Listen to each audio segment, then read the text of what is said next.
the time, and we had a lot of problems in our marriage, things that I cannot get into with you. That's funny. We had a lot of problems. Look at these. And that night, a fight was on. I mean, she was listing things that I had done to wrong her, and I was listing things that she had done that wronged me, and it grows. You start reliving it, you relive all the wrongs, you relive all the frustration and the anger, and it's just building and it's building. And we standing upstairs in our house and we're screaming at each other. I mean, I was cussing my wife. I told her she was worthless, that I wanted out of our marriage, and that if I could just be free of her, I could have peace. And she was screaming at me, and we said that our marriage was over. We didn't leave that night, although we said we were going to leave. We didn't leave. Instead, we said we were going to try to make it work. And we said it this way. We said if we were going to stay together one more day, we were going to have to fight for our marriage as hard as we had just fought against it. And we began to talk about what that would look like to fight for it.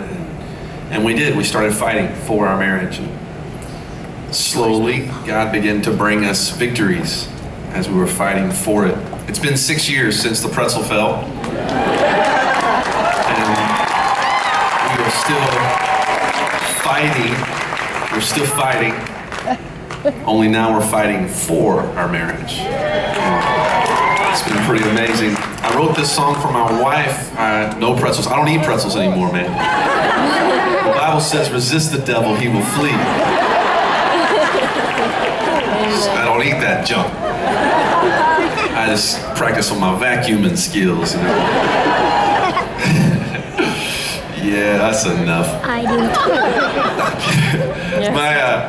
I wrote this song for Megan. I sang it to her on our 6-year wedding anniversary on the back porch on her mom and dad's house in Ohio, where she lives. And I sang her this song, and it was just meant for her. I never meant to sing it for anyone else. I've written a bunch of songs for Megan that no one else has heard. I made her her own little CDs that no one else has ever heard. They're just for her. I'm the sweetest guy that ever lived. And I make her these songs. And this was one of those songs that no one else was supposed to hear.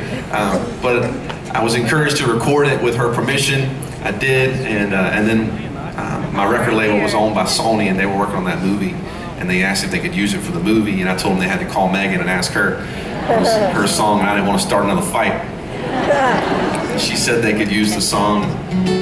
People tell me all the time they use it at their weddings and stuff like that. I'm always like, yeah, but I didn't write it for you. I wrote it for Megan, because she's worth fighting for. That's so sweet. And she lets me sing. So this is Love Is Not a Fight. Megan. I want mine not to fight.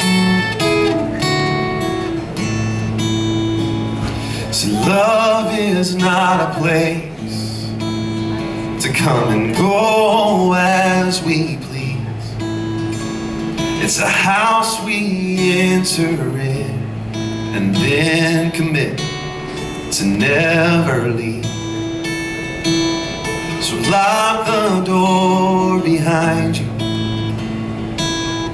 throw away the key. We'll work it out together and let it bring us to our knees. 'Cause love is a shelter in a raging storm, and love is peace in the middle of a war.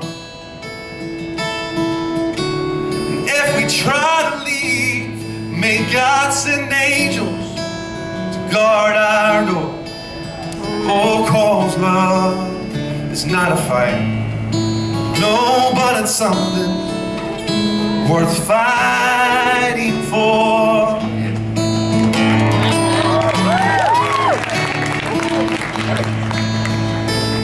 And love will come to save